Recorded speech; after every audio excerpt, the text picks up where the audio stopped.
ত্রিপুরা মধুপুরের সরকারি জায়গা দখলমুক্ত করতে গিয়ে বাধাপ্রাপ্ত প্রশাসনিক আধিকারিকরা। তীব্র উত্তেজনা।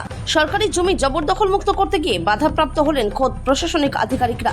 বুধবার এই ঘটনাকে কেন্দ্র করে তীব্র উত্তেজনা ছড়ালো ত্রিপুরা সিপাহীজলা জেলার মধুপুর বাজার এলাকায়। জানা গেছে, এদিন বিশালগড় মহকুমা শাসকের কার্যালয়ে deputy collector and magistrate Prasenjit দাসের নেতৃত্বে বিশাল বাহিনী মধুপুর বাজারে পৌঁছয়। সঙ্গে ছিল মধুপুর থানার পুলিশ। বাজারে থাকা অবৈধ নির্মাণ ও সরকারি জায়গা বুলডোজার দিয়ে উচ্ছেদ করতে গেলে আচমকাই বাধা দেন স্থানীয় ব্যবসায়ীদের একটি অংশ। অভিযোগ, শাসক দল বিজেপির উত্তরীয় গায়ে দেওয়া একাংশ ব্যবসায়ী উচ্ছেদ অভিযানে তীব্র বাধার সৃষ্টি করেন, যার ফলে পরিস্থিতি দ্রুত উত্তপ্ত হয়ে ওঠে।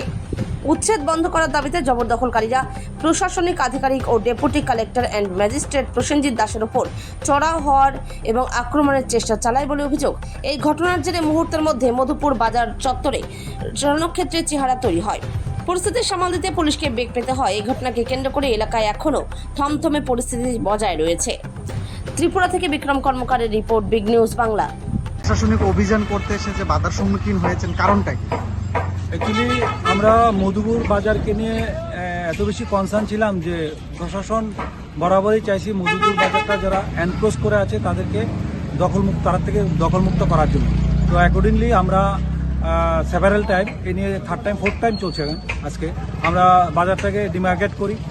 আর ডিমার্কেট করার পরে ব্যবসায়ীদেরকে 115 জনকে নোটিশ দেওয়া হয়। তো সেই নিরিখে নোটিশের পরে ওনারা বলেছে, একটা রিটেন দিয়েছিল যে তাদের কিছু কনসার্ন ছিল। তো সেই নিরিখে এটা আমাদের অথরিটির কাছে যাওয়ার পর অথরিটি বলছে যে এটা কনসিডার করা যাবে না। তো অ্যাকর্ডিংলি সেই নিরিখে আমরা তাদের সুপার স্টেশনকে জানিয়েছি। তো আজকে আমরা জেসিবি নিয়ে, তারপরে আমাদের ছিল পিডব্লিউডি এনএইচ এবং আমাদের পুলিশ প্রশাসন, আমাদের রেভিনিউ অফিসিয়াল, আমরা সবাই এসে এটা যখন ডিমোলাইজ বা এনক্লোজ ফ্রি করতে আসি তখন তারা ব্যবসায়ী সমিতি সবাই আমাদেরকে রিকোয়েস্ট করে প্রশাসনের কাছে যে তাদেরকে 7 দিনের টাইম অ্যালাউড করার জন্য। তো আমি দেন এটা আমার অথরিটির সঙ্গে কথা বলি, অথরিটি থেকে পারমিশন নিয়ে সেরকম পারমিশনটা এরকম দেওয়া হয়েছে যে প্রথম 3 দিন থাকবে, যারা টেম্পোরারি স্ট্রাকচার আছে সেগুলো ডেমোলাইজ করবে, সরিয়ে নেবে তাদেরগুলো দোকানপাটগুলো। আর বাকি 7 দিনের মধ্যে যারা টেম্পোরারি পার্মানেন্ট স্ট্রাকচার আছে সেগুলো সরিয়ে নেবে। তারপরে তাদের একটা রিটেন আমাদেরকে প্রশাসনের কাছে দিচ্ছে যে আমরা অ্যাজ পার রিভিশন ম্যাপ অনুযায়ী যেটা আমরা পূর্বে যে ডিমার্কেট করে দিয়েছি সেই ডিমার্কেটটা মোতাবেক তারা এগুলা সরিয়ে নেবে 5-7 দিনের টাইমের মধ্যে। তো সেই আশ্বাসেই আমরা আজকে ওদেরকে ব্যবসায়ীরা বারবার অনুরোধ করা সত্ত্বে আমরা অথরিটির পারমিশন নিয়ে তাদেরকে 7 দিনের টাইম অ্যালাউট করা হলো। তো সেই নিরিখে আজকে আমরা প্রশাসনের কাজটা, তারা বলছে তারা নিজের কাজটা নিজেরা করে নেবে, প্রশাসন থেকে হেল্প লাগবে না, প্রশাসনের উচ্ছেদে তারা দরকার নেই, তার 7 দিনের টাইম চাইছি। তো আপনারা জানেন ইতিমধ্যে বিশালগড় আর আপনার মধুপুর বাজারটা একটু সরু হওয়াতে আমাদের কদবেশ্বরী কালী মন্দির আছে, সেই কালী মন্দিরের প্রতিনিয়ত ভিআইপি মুভমেন্ট করে।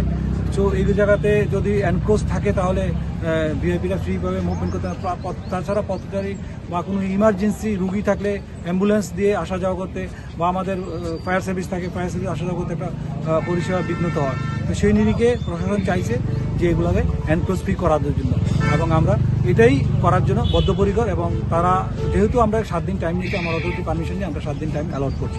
আগামী বুধবার পর্যন্ত তাদেরকে টাইম দেওয়া যাবে। তাছাড়াও আজকে আমরা আমার যে রেভিনিউ অফিসিয়াল আছে তাদেরকে দিয়ে আমরা প্রত্যেকটা ব্যবসায়ী আছে তাদের কার কতটুকু জায়গা পড়ছে ডিমার্কেটের এরিয়াটা আমরা নির্ধারণ করে দেবো, যাতে ভবিষ্যতে তারা এটা ভাঙতে কোনো ধরনের দ্বিধাবোধ না করে।